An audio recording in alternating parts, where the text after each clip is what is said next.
দেখুন, বিশিষ্ট শিক্ষাবিদ, বিজ্ঞান সাধক সোনাম ওয়াংচুক তিনি নির্দিষ্ট কিছু কারণে শিক্ষা এবং নতুন প্রজন্মের স্বার্থে তিনি অনশন করছেন এবং অনশন করতে গিয়ে তার শারীরিক অবস্থার অবনতি হচ্ছে। তো আমরা সর্বভারতীয় তৃণমূল কংগ্রেস, আমাদের নেত্রী মমতা বন্দ্যোপাধ্যায় ইতিমধ্যেই তার আন্দোলনের প্রতি নৈতিক সমর্থন জানিয়েছেন, তার সুস্থতা কামনা করেছেন। আমাদের একাধিক সাংসদ তার সঙ্গে দেখা করে এসেছেন। আজ বিধানসভায় আমরা সর্বভারতীয় তৃণমূল কংগ্রেস, আমাদের পরিষদীয় দলনেতা Sovandeb Chattopadhyay point of order এই ইস্যুটি আনার চেষ্টা করেছিলেন। মাননীয় স্পিকার তিনি আজ অ্যালাউ করেননি, কিন্তু এরপর আমরা সংবিধান প্রণেতা বাবা সাহেব আম্বেদকরের মূর্তির নিচে আমরা কয়েকজন, বৃষ্টি বাদলার ওয়েদার তা সত্ত্বেও আমরা বসেছিলাম। আমাদের পরিষ্কার বক্তব্য, সোনাম ওয়াংচুকের যে অনশন, অবিলম্বে কেন্দ্রীয় সরকারকে হস্তক্ষেপ করতে হবে। কেন কেন্দ্রীয় সরকার হস্তক্ষেপ করছে না? যেভাবে ওনার শারীরিক অবস্থার অবনতি ঘটছে, উদ্বেগজনক পর্যায়ে পৌঁছচ্ছে, আদালতেও বিষয়টি আলোচিত হয়েছে। কেন কেন্দ্রীয় সরকার তার সঙ্গে আলোচনায় যাচ্ছেন না এবং তার ইস্যুগুলি নিয়ে তার সঙ্গে আলোচনায় গিয়ে তার অনশন কিভাবে বাস্তবসম্মতভাবে ঠিকঠাকভাবে প্রত্যাহার করানো যায়, তাকে তার আন্দোলন, তার কজগুলোকে কিভাবে অ্যাড্রেস করা যায়, কেন কেন্দ্রীয় সরকার করছেন না? আজকে সোনাম ওয়াংচুককে নিয়ে যখন সিনেমা হয় তার গল্পকে ঘিরে, থ্রি ইডিয়টস, তা নিয়ে আমরা হই হই করে সবাই মিলে থ্রি ইডিয়টস দেখতে পারি, কিন্তু আসল ব্যক্তিটি, রক্ত মাংসের মানুষ যখন তার কজে তিনি অনশন করে যাচ্ছেন দিনের পর দিন, 17 দিন, 18 দিন, 19 দিন, তখন রাষ্ট্র শক্তির কোনো হেলদোল নেই? হয় নাকি কখনো? এর আগে আমরা দেখেছি বিভিন্ন কাজে বিভিন্ন ব্যক্তি অনশন করেছেন। কখনো জমির ইস্যুতে মমতা বন্দ্যোপাধ্যায়, টাডার ইস্যুতে মমতা বন্দ্যোপাধ্যায়, কখনো আন্না হাজারে, বা আরো ইতিহাসের পুরনো দিনে দেখতে গেলে তো মহাত্মা গান্ধী থেকে শুরু করে একদম পরপর এই গোটা বিষয়টা আমরা জানি। কিন্তু আজ যখন আজকের দিনে সোনাম ওয়াংচুক রয়েছেন, অনশনে রয়েছেন এবং তার শারীরিক অবস্থার অবনতি হচ্ছে, আমাদের বক্তব্য অবিলম্বে কেন্দ্রীয় সরকারকে হস্তক্ষেপ করতে হবে এবং বাস্তবসম্মত সলিউশন এবং যে কজগুলো, যে কারণগুলোতে সোনাম ওয়াংচুক তিনি তার আন্দোলন জারি রেখেছেন, সেই কজগুলোর বাস্তবসম্মত সমাধানের আলোচনার দরজা খুলে এই অনশনের সমস্যাটিতে কেন্দ্রীয় সরকারকে হস্তক্ষেপ করতে হবে।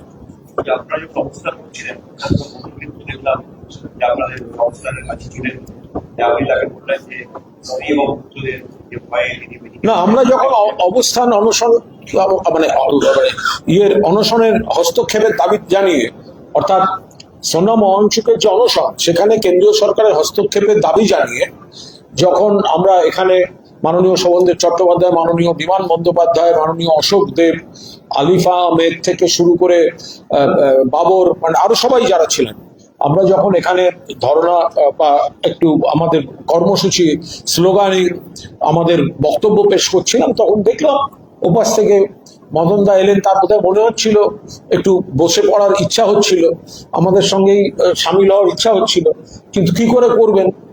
ইডির চিঠি গেছে বৌদিকে এবং ছেলেদের টার্গেট করে, ওনাকে ক্যাম্প বদল করতে হয়েছে, ক্যাম্প বদল করে ওই ক্যাম্পের শেখানো স্ক্রিপ্ট অনুযায়ী কিছু কথা বলতে হচ্ছে।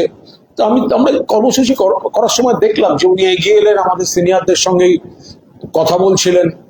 আমিও বললাম যে মদনদার শরীরটা ওদিকে গেছে আর মনটা এদিকে আছে। মদনদাই তো 3 দিন আগে কাকে রেপিস্ট বলেছেন আপনারা সবাই জানেন, প্রকাশ্যে বলেছেন।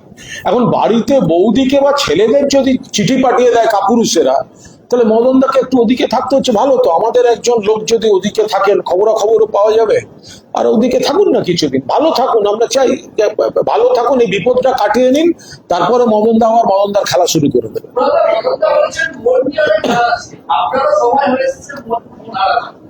দেখুন, আমি তো যখন কোনো চক্রান্তে পড়ে, আমি এর আগে জীবনের উত্থান পতন, স্বর্গ নরক, নাগরদোলা, এগুলো সব আমার দেখা হয়ে গেছে। তো আমি তো, আমাকে যখন কেউ কোনো অপবাদ দিয়ে অ্যারেস্ট করেছিল, তখন তো আমি এসএসকেএম এর উডবার্ন ওয়ার্ল্ডে জামাই আদরের কোনো স্কোপ পাইনি। ফলে এক একজনের মনে এক এক রকম গান থাকে, তো তারা সেসব নিয়ে গবেষণা করতে পারে। আমার গান আমার বাঁধা আছে একদম নিশ্চিতভাবে। পথে এবার নামো সাথী, পথেই হবে পথ চেনা। মমতা বন্দ্যোপাধ্যায়ের সঙ্গে ছিলাম, মমতা বন্দ্যোপাধ্যায়ের সঙ্গে আছি। মমতা বন্দ্যোপাধ্যায়ের প্রতীক নিয়ে দাঁড়িয়ে বিধায়ক হয়ে এখানে এসে বসতে পেরেছি, বেইমানি করতে পারবো না।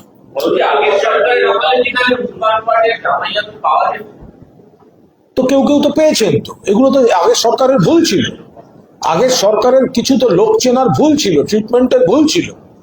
আমাকে এই আগের সরকারেরই তো কিছু লোক, আমার দলেরই কিছু লোক তো অপবাদ দিয়ে আমাকে অ্যারেস্ট করিয়ে আমার জীবন দুর্বিষহ করেছে। তারপরেও আমি দাঁড়িয়ে আছি, একই জায়গায় দাঁড়িয়ে আছি। কিন্তু সেই সময় যাদের মুখে কোনো বুলি ফোটেনি, সেই সময় যারা জামাই আদর পেয়েছে, প্রোটেকশন পেয়েছে, যাদের এক একজনকে দলকে জিজ্ঞেস করুন না, যারা এই বড় বড় কেউ কেউ মানে দিল্লিতে, কেউ কলকাতায়, যারা ওইসব মিটিং এ যাচ্ছেন, তাদের এক একজনকে আইনি বিষয়ে জেল থেকে বার করার জন্য ছাড়াতে দল কোনো সাহায্য করেছেন কিনা, মমতা বন্দ্যোপাধ্যায়ের পরামর্শে কে কিভাবে সাহায্য পেয়েছেন জিজ্ঞেস করুন না। কুণাল ঘোষ এক নয়া সাহায্য পাইনি, নেয়নি, বলে আমার কিছু যায় আসে না। এখন সেই সব লোকেরা যারা তৃণমূল থেকে এমপি, এমএলএ, মন্ত্রী গোষ্ঠীর নানা রকম জিনিস পেয়েছে, তারা বড় বড় কথা বলবে আর শুনবো, এসব হবে না।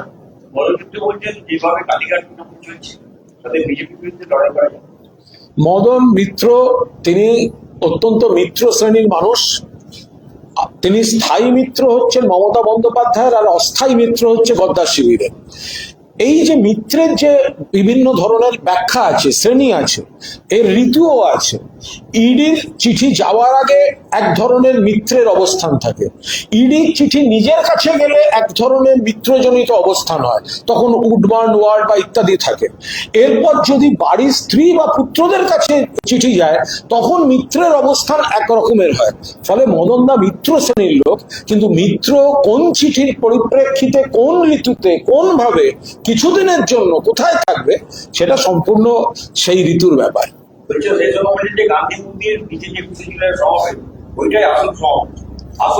মদনদা যাই বলুন, বৌদি আর ছেলেদের ইডি নোটিশের পর তিনি গেছেন, সুতরাং তার বলাগুলো আমরা একটাও ধরছি না। আমরা ইডির চিঠির অ্যানেক্সচার হিসেবে ওনার বক্তব্যগুলোকে ট্রিট করছি।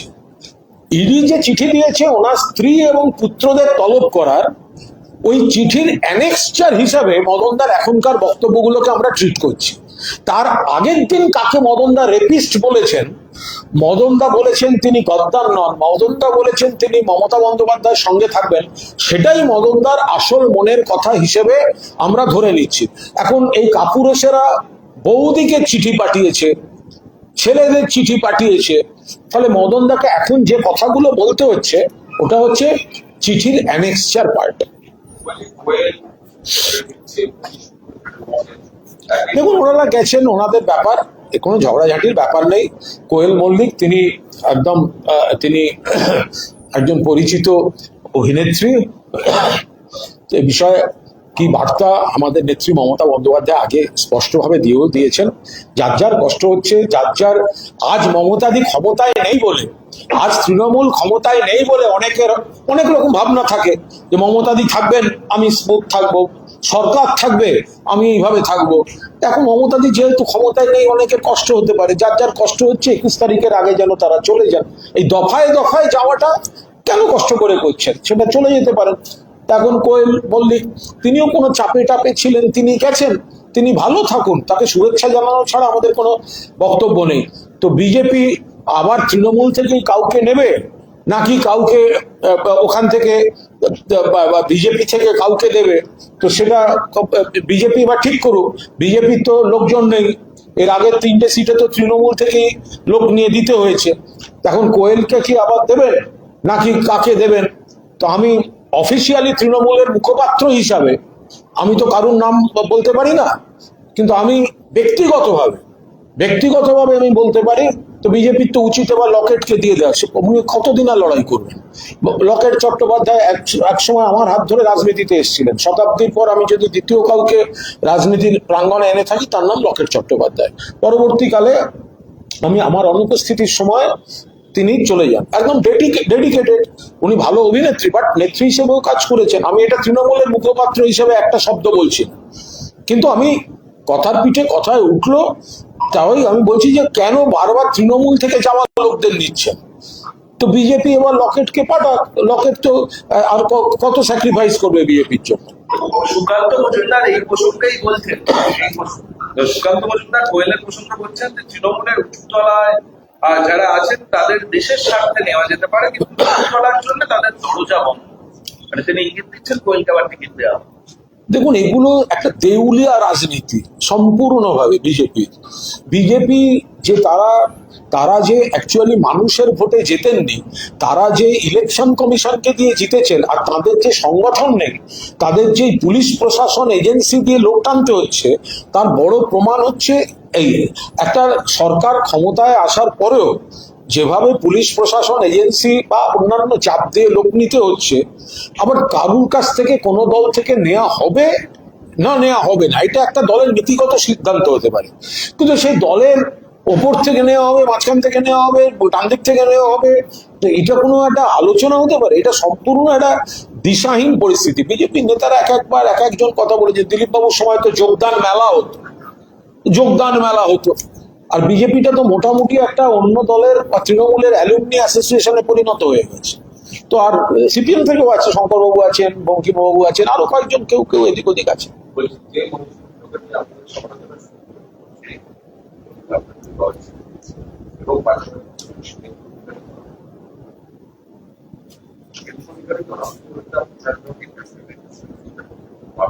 দেখুন, আমি আবার বলছি, প্রথম আমরা বলে দিয়েছিলাম যে একটা সরকার নতুন ক্ষমতায় এসছে, যেটা বিজেপির সরকার। ফলে আমাদের দলেরই সিদ্ধান্ত যে আমরা প্রথমেই সমালোচনার জন্য সমালোচনা, প্রতিবাদের জন্য প্রতিবাদ আমরা করব না। একটা সরকার এসছে, তাকে একটু সময় দেওয়া উচিত। আবার সেই সরকারকে যেমন আমরা প্রথমেই কোনো সমালোচনা করব না, আবার পাশাপাশি কোনো জনবিরোধী কাজ হলে আমরা 100 বার বলে দৃষ্টি আকর্ষণ করব, তার পাশাপাশি প্রবল সুখ্যাতি করার সময়ও কিন্তু এখনো আসেনি। কারণ এখন একটা হানিমুন পিরিয়ড চলছে, মধুচন্দ্রিমার পিরিয়ড চলছে, নানা ধরনের ঘোষণা হবে, নতুনত্ব থাকবে। সময়ের সঙ্গে আরেকটু তো পরীক্ষা দিতে হবে। এমন অনেক কিছু এই বিধানসভায় পেশ হয়েছে, যেসব বইগুলো লিখিত, তার মধ্যে বহু স্কিম আছে, সেগুলো মমতা বন্দ্যোপাধ্যায়ের সময়ের করা। পরিকাঠামো বলুন, গঙ্গা সাগর সেতু বলুন, বা যুব সাথী বলুন, বা এই ধরনের বহু স্কিম, বহু পরিকাঠামো তো মমতা বন্দ্যোপাধ্যায়ের সময় থেকে নেওয়া। ফলে একটা সরকার এসছে, তাদের সময় দেওয়া উচিত। এইটা একটা ভারসাম্যমূলক স্টেটমেন্ট হতে পারে। দুম করে একদম কড়া নিন্দা করছি শুরুতেই, সেটাও কোনো মানে হয় না, মানুষ নেবেন না। আবার একদম আগ বাড়িয়ে আধিক্ষেতা করে প্রশংসা করতে নেমে গেলাম, লোকে বলবে ডাল মে কুচ কালা হয়।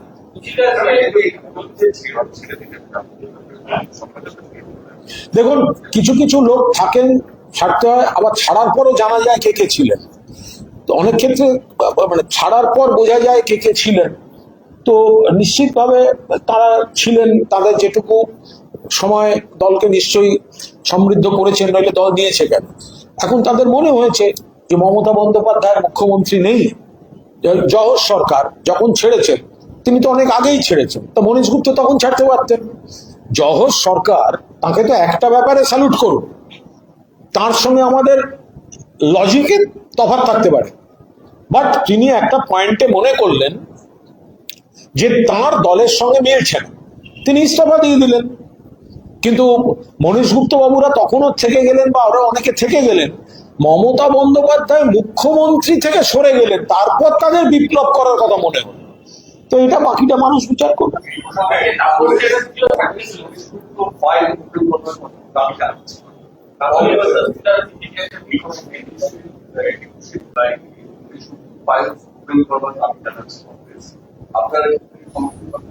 এ ব্যাপারে আমি কিছু বলবো না, তার কারণ যে কমিশন ছিল, অবসরপ্রাপ্ত বিচারপতি সুশান্ত চট্টোপাধ্যায় কমিশন, আমি তার অন্যতম সাক্ষী। আমি সেখানে সাক্ষ্যদান করেছি। তার কারণ 1993 সালের 21শে জুলাই মমতা বন্দ্যোপাধ্যায়কে খুনের চেষ্টার পর পুলিশ যখন গাড়িতে তাকে তুলে নিয়ে যাচ্ছিল, আমি সেই গাড়ি থেকে, পুলিশের গাড়ি থেকে মমতা বন্দ্যোপাধ্যায় বার করে আমার গাড়িতে নিয়ে মেয়র রোড SSKM হয়ে শেষ পর্যন্ত আমি উডল্যান্ডসে ভর্তি করে তারপর আমি ফিরে যাই। ফলে আমার থেকে বেশি কাছ থেকে সেদিনকার দিনটা খুব কম লোক আছেন যারা দেখেছেন। আমি সাক্ষী দিয়েছি, যা যা হওয়ার হয়েছে। বাকি এ বিষয়ে এক্ষুনি কথা বলার কোনো জায়গা নেই। যে তাপসের আজকে আসতে চলেছে এবং বারাসাত সাংগঠনিক জেলা দায়িত্ব। ভুবন ভুবন ভ্রমিয়া শেষে আমি এসেছি তোমারই দেশে। বিভিন্ন বিভিন্ন দলে তাপসদার সঙ্গে আমার অত্যন্ত ভালো সম্পর্ক। এখন সরকার যেভাবে তাকে হারানো হয়েছে, জোর করে হারানো হয়েছে, কাউন্টিং লুট করে হারানো হয়েছে, এবং তারপরেও দেখেছি পুলিশ যেভাবে তার সঙ্গে দুর্ব্যবহার করছে, ভিডিওগুলো দেখেছেন, হয়তো সেই চাপটা সামলাতে পারেননি। সেই কারণে এরা তো পুলিশ প্রশাসন দিয়ে চাপ দিয়ে দৃষ্টিকটু কাজকর্ম করে পুলিশ গিয়ে বলে দিচ্ছে অমুক জায়গায় যান, পুলিশ গিয়ে বলে দিচ্ছে অমুকের সঙ্গে কথা বলুন। এখানে তো রাজনীতি হচ্ছে না, তো পুলিশ প্রশাসন দিয়ে হচ্ছে। ফলে যারা দমটা ধরে রাখতে পারছেন তারা থাকছেন, যারা দমটা ধরে রাখতে পারছেন না তারা সেই জায়গাটা আত্মসমর্পণ করে দিচ্ছে।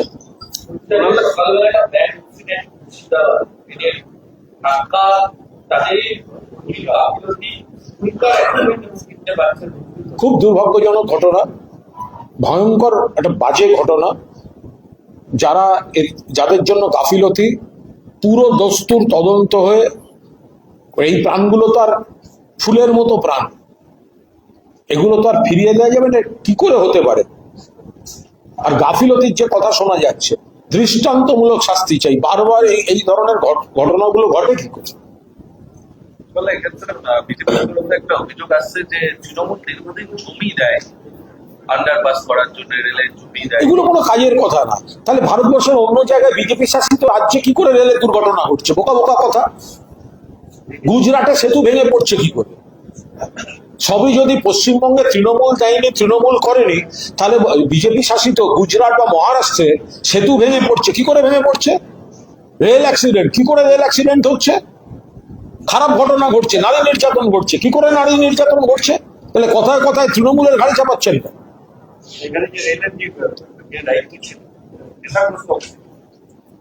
রেল দেখুক, রেল তো কেন্দ্রীয় সরকারের, এত শূন্য পথ পড়ে আছে, ডিউটি করছে নেশাগ্রস্ত অবস্থায়। কিন্তু রেলের গাফিলতি, রেল বুঝবে, কেন্দ্রীয় সরকার কৈফিয়ত দিতে হবে। এটা যদি কোনো কারণে কোনোভাবে তৃণমূলের কেউ কোনোভাবে সরকারের কোনো সময়ের কিছু হতো, এতক্ষণে যা যা চারপাশে শুরু হতো, তাহলে বিজেপি রেলের শূন্যপথগুলো কেন এখন পূরণ হচ্ছে না? কেন রেল সহ কেন্দ্রীয় সরকারে এত শূন্যপথ পড়ে আছে? কিসের জন্য পড়ে আছে? রেলের কর্মী কি করে? অভিযোগ তদন্ত সাপেক্ষ অভিযোগ, নেশাগ্রস্ত অবস্থায় ডিউটি করছে, চূড়ান্ত গাফিলতি, বাচ্চাগুলো মারা গেল, পুলকারে অ্যাক্সিডেন্ট। কার দায়? অন্য সময় তৃণমূলের দায় হয়, তাহলে এই ক্ষেত্রে কেন্দ্রীয় সরকার, রেল আর বিজেপির দায় হবে না কেন?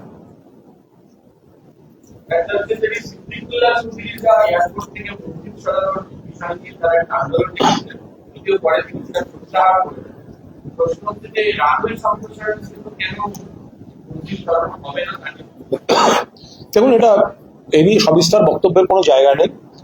এটা পরিকাঠামোগত উন্নয়নের প্রশ্ন।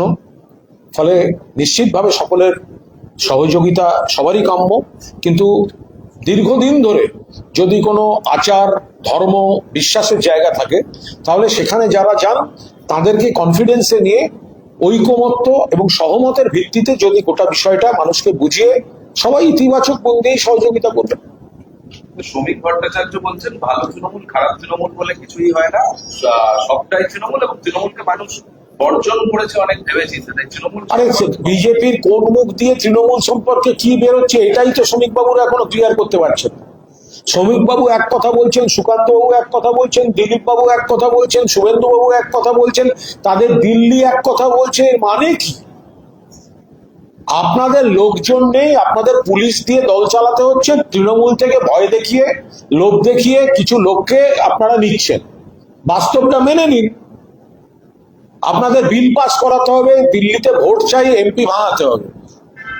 আপনারা জানেন পশ্চিমবঙ্গে জনগণের রায় নিয়ে আপনারা আসেননি, ফলে আপনাদের আরো বেশি বিধায়ক আপনাদের চাই। আপনাদের ভাঙাতে হচ্ছে পুলিশ প্রশাসন নামিয়ে। কোন বিধায়কের কাছে কি ফোন যাচ্ছে, কার সিকিউরিটি তুলে নেওয়া হচ্ছে, কার সিকিউরিটি কমিয়ে দেওয়া হচ্ছে, এইসব তো ঘটনা ঘটছে পরপর। কিভাবে চাপ দেওয়া হচ্ছে, আপনারা তো মন থেকে তো কেউ তৃণমূলের সঙ্গে দূরত্ব বাড়াচ্ছে না। গোটাটাই তো হচ্ছে এই দূরত্বটা পুলিশ প্রশাসন দিয়ে চাপ দিয়ে। এইভাবে রাখতে পারবেন? উত্তর চব্বিশ পরগনার একটি মাদ্রাসায় বা তল্লাশি অভিযান করে উত্তরপ্রদেশের এটিএস, সেখান থেকে প্রচুর সোনা উদ্ধার হয়েছে, টাকা উদ্ধার হয়েছে। দেখুন, এটা আমরা বারবার বলছি যে আমরা খুব স্পষ্টভাবে বলছি যে এটা কেস টু কেস, মেরিট না দেখে কোনো মন্তব্য করব না। কিছু style of functioning, style of pattern, timing দেখলে কিছু প্রশ্ন ওঠার অবকাশ থাকে। আবার যদি সত্যি কোনো তারা আইনত কোর্টে প্রমাণ করে দিতে পারেন যে এই ধরনের কোনো কিছু হয়েছে বা নির্দিষ্ট খবরের ভিত্তিতে তারা নিয়েছেন, সেটা আইনের পথে চলবে। এর মধ্যে রাজনৈতিক মন্তব্য করবো না। অমিত শাহ 3 দিনের সফরে রাজ্যে আসছেন, উত্তরবঙ্গে তিনি একাধিক বৈঠক আসছেন। তিনি দেশের স্বরাষ্ট্রমন্ত্রী, তিনি আসছেন। তার তো এখন তিনি তার কাজে আসবেন, এর মধ্যে আমরা কেন মন্তব্য করতে যাব? অমিত শাহ দেশের স্বরাষ্ট্রমন্ত্রী, তো তিনি তার দলের বা তার সরকারের কেন কাজে আসছেন। এখন তাদের দলের এখন প্যাটার্ন তো হচ্ছে কিভাবে তৃণমূলটা ভাঙা যায়। ফলে অন্যান্য সরকারি কাজ নিজের দলের কাজের বাইরে তো আবার একটা তৃণমূল বিট বলে ওনারও তৈরি হয়েছে। সাংবাদিকদের জন্য একটা বিট আছে, তৃণমূল বিট। বিজেপিতেও তো তৃণমূল বিটে এখন অমিত শাহ রয়েছেন। ফলে কোন এজেন্সি কার বাড়ি পাঠালে দুটো এমএলএ দুটো এমপি আসবে, এটা তো তৃণমূল বিটে পড়ছে অমিত শাহ বিজেপির। ফলে ওনারও তো সেই বিটটা ওনাকে দেখতে হচ্ছে না। মানে তাদের উপর টিম এখন দেখেন বিজেপিকে তো তাদের উপর টিম ছড়া হচ্ছে, বরুণ বিশ্বাস আসলে আমি দেখলাম, শুনলাম এই ডিম ছোড়া কালচারটা অত্যন্ত খারাপ, আপত্তিকর। কারণ আপনি কাকে মারছেন? এটা যে নিরস্ত্র তাকে এসে একটা ডিম ছোড়া, এই দেখিয়ে তো কোনো বীরত্ব হতে পারে না। মিড ডে মিলে বাচ্চাদের ডিম বন্ধ করে দিয়ে কিছু লোককে দামি ডিমগুলোকে সেখানে নষ্ট করছে। আরে বাচ্চাদের ডিম না, এবার সেটা তো নানা দিকে যেতে শুরু করেছে। এখন তো দেখলাম নাকি হঠাৎ বিবেক জাগরিত কোন সাংসদের গাড়িতেও ডিম পড়ে গেছে। আবার কোন এক্স কাউন্সিলর গদ্দারদের শিবিরে গেছে, তার উপরও ডিম চলে গেছে। আবার দেখলাম বিজেপির কোন নেতা, তার উপরও ডিম চলে গেছে। ডিম তো আত্মঘাতী ডিমে পরিণত হয়েছে। ফলে ডিমের এক ধরনের ব্যাপার ছিল উপকারিতা, এখন আবার আত্মঘাতী উপকারিতার আর একটা দিক, আর একটা দরজা খুলে যাচ্ছে। তবে আমার মাঝখানে আমার মাথায় চুল উঠছিল না, আমার চুল খুব ছোট ছিল, কিন্তু এখন দেখুন আমার চুল পুরো ঝাঁকড়া একটা বড়। এটা কিন্তু ডিমটা যেদিন আমার লেগেছিল, আমার চুলে কিন্তু একটা বেশ একটা পজিটিভ এফেক্ট, যে মানে শ্যাম্পু ট্যাম্পুর থেকে আমি দেখলাম ডিমটার একটা বেশ ভালো এফেক্ট। এখন কতটা চুল আবার দেখুন আবার কাটতে হবে। না, আমি তো স্পোর্টিংলি নিয়েছি। আমি শুধু রাত্রে গিয়ে থানায় ওদের বললাম, ভাই কেন ডিমটা মারছিস? নিরীহ লোক দাঁড়িয়ে প্রেস মিট করছে, তাকে ডিম ছুড়লি। আমিও থানায় গেলাম, অ্যারেস্ট করালাম, এইসব হলো। কিন্তু নিট রেজাল্ট হচ্ছে আমার চুলটা খুব দ্রুত বাড়লো, আবার ঢেউটা ফিরে এসছে, আগে ছিল না। আমার চুলের ঢেউটা চলে গেছে, কিন্তু ডিমটা আসার পর থেকে কিন্তু আমার চুলের ঢেউটাও কিন্তু একটু ফিরে এসছে।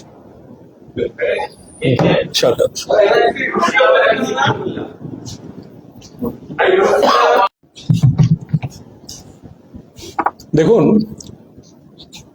বিশিষ্ট শিক্ষাবিদ, বিজ্ঞান সাধক সোনম ওয়াংচুক, তিনি নির্দিষ্ট কিছু কারণে